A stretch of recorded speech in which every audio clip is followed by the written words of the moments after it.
अजय देवगन की भूज मूवी की shooting cancel हो गई है। क्या? तुझे कैसे पता है? हेलो ऐप से।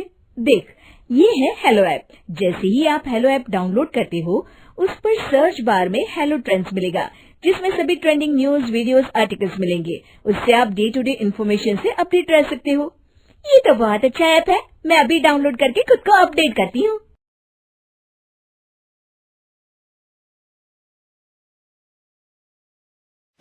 सलोनी बहुत ही सीधी और भगवान को मानने वाली थी, लेकिन उसकी सौतेली माँ उसके सीधेपन का फायदा उठाती थी और उस पर बड़े अत्याचार करती थी। जरा सी चूक हो जाने पर उसकी खूब पिटाई करती। अरे सुनते हो, कोई लूला लंगड़ा देख इसकी शादी तय करो और इसे इस घर से बाहर का रास्ता दिखाओ।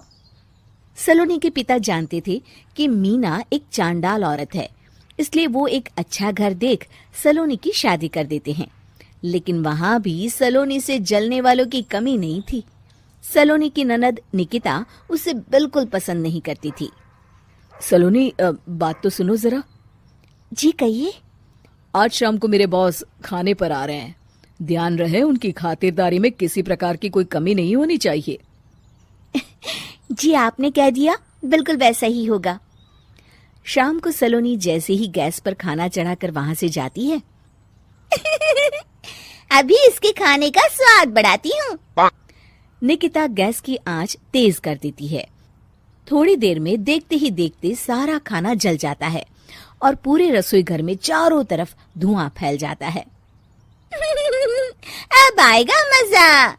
माँ जल्दी आओ, यहाँ देखो सलोनी ने किचन में आग लगा दी। अरे तेरा सत्यानाश हो, कल मुही तूने ये क्या कर दिया?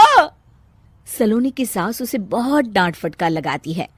तभी मोहन अपने बॉस के साथ घर में प्रवेश करता है।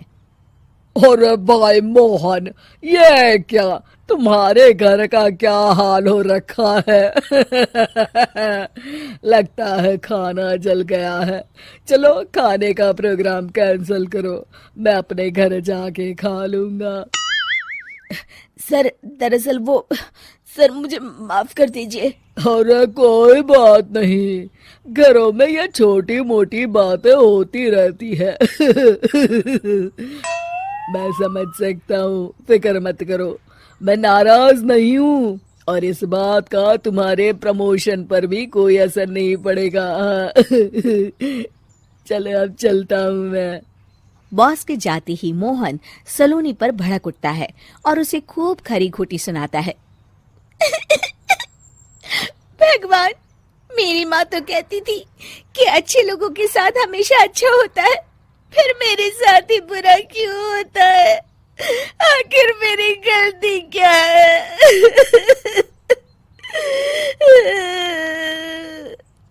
तभी आकाशवाणी होती है। बेटी, अब तुम्हें कोई दुख नहीं दे पाएगा। तुम्हारा बुरा सोचने वाले की मन की सारी बातें तुम पहले ही जान जाओगी। अगले दिन सलोनी निकिता को चाय देने उसके कमरे में जाती है। तब निकिता के मन में कुछ बातें चल रही थी। कल तो मैंने सिर्फ खाना जलाया था, अब तू देखती जा सलोनी, तेरा इस घर में जीना हराम कर दूंगी। अच्छा, तो ये बात है, अब इसे सबक सिखाना ही पड़ेगा। कुछ दिनों के बाद, सलोनी, मेरे कपड़े जल्दी से प्रेस कर दो, ऑफिस के लिए देर हो रही है। सलोनी मोहन के कपड़ों के पास प्रेस गर्म होने के लिए रख देती है और अपने कमरे में चली जाती है। तभी हॉल में निकिता आती है। सलोनी चुपके से उसे देख रही होती है। आज अगर मैंने ये कपड़े जला दिए, तब तो पक्का मेरा भाई इस सलोनी की बच्ची को धक्के मार के घर से बाहर निकाल देगा। अरे तू क्या मुझे निकलवाएगी? महादेव है मेरे साथ। ठहर जा निकिता, आज तो तेरी खैर नहीं। सलोनी अपने पति मोहन को बुला लाती है और निकिता की सारी करतूत दिखाने लगती है। निकिता गर्म प्रेस मोहन के कपड़ों पर रखकर अपने कमरे में चली जाती है। मेरी बहन इतनी बड़ी चालबाज निकलेगी, मैंने तो सोचा ही नहीं था। मुझे माफ कर दो सलोनी, मैं तुम्हें गलत समझ रहा था। मोहन निकिता को बुलाकर उसे खूब डांट फटकार लगाता है। उस दिन के बाद से सलोनी की जिंदगी पूरी तरह बदल जाती है।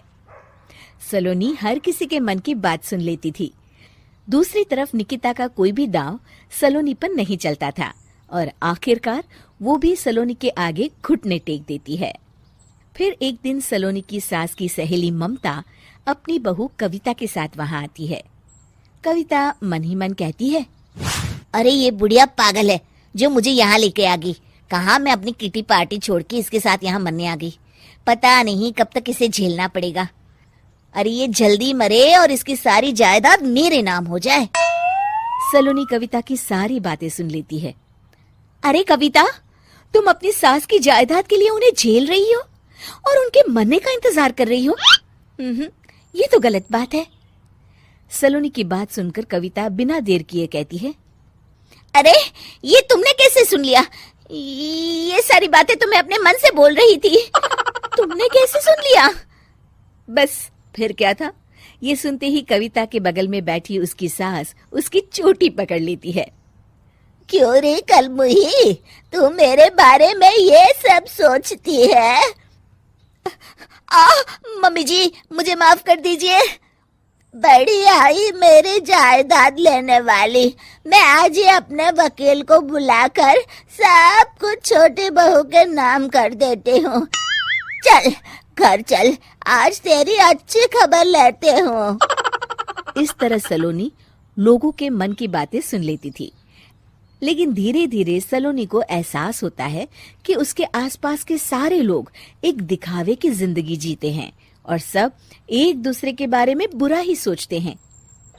हे भगवान, दुनिया में कैसे लोग हैं? सबके मन छल कपट से भरे हैं। मैं तो लोगों के मन की बातें सुन सुनकर तंग आ चुकी हूँ।